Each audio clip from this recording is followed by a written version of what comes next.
Je vais vous présenter donc la mort violente par arme blanche survenue dans la région d'Annaba. Alors les objectifs de l'étude ont consisté à avoir une approche épidémiologique des principales caractéristiques des victimes de blessures mortelles par les armes blanches, bien sûr d'établir un bilan lésionnel et d'étudier donc les principales causes de mort suite aux blessures par arme blanche. Diapo. Comme matériel et méthode d'étude, donc c'est une étude descriptive, rétrospective. Donc le lieu, c'était l'unité d'exploration médico-judiciaire du service de médecine légale du CHU d'Annaba. Période d'étude donc du 1er janvier 2005 au 31/12/2005, pardon. Donc la taille de l'échantillon était de 49 morts violentes par arme blanche. Pour cela, nous avons étudié toute une fiche technique comportant tous les renseignements sur donc, les circonstances et les résultats de l'autopsie. Les résultats étaient donc que l'incidence donc, de la mort violente par arme blanche par rapport aux autres morts violentes, elle représentait 20% sur un total donc, de 245 cas. Diapo. Quelle était la place de la mort par rapport donc, par arme blanche par rapport aux autres types de morts violentes? Donc nous avons donc les polytraumatismes qui représentent donc 32,25% et je prendrai donc le chiffre le plus bas. Donc les autres, donc 3,67% des cas.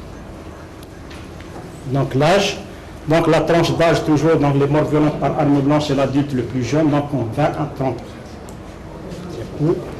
Le sexe, donc la victime est donc de sexe masculin avec un sexe ratio donc de 7 ans pour une femme. La situation matrimoniale, donc les célibataires, donc les victimes étaient des célibataires dans presque donc la moitié des cas.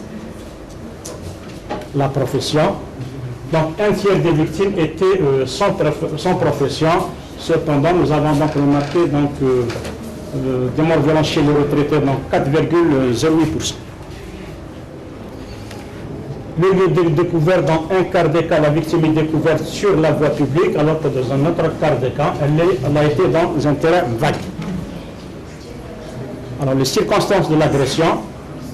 Donc les circonstances de survenue de la mort violente par arme blanche sont imprécises dans la moitié des cas, alors que dans un quart des cas, il s'agit d'une mésentente. Selon le bilan lésionnel, les lésions associées sont retrouvées dans la moitié des cas et dans un quart des cas, il s'agit donc de plaies du cœur isolées. La cause de mort, donc le choc hémorragique, est directement responsable du décès de la victime dans 96% des cas.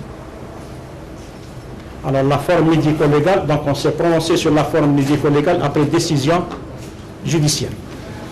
Donc, laissez la diapo, revenez à la diapo. Alors donc dans 100%, dans les 49, donc décès donc, de mort violente, donc c'était la forme médico-légale était d'origine criminelle.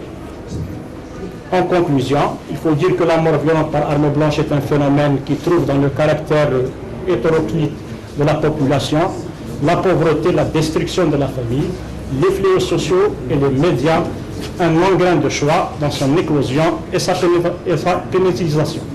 La collectivité menacée dans son existence doit consolider ses efforts pour lutter contre ce fléau.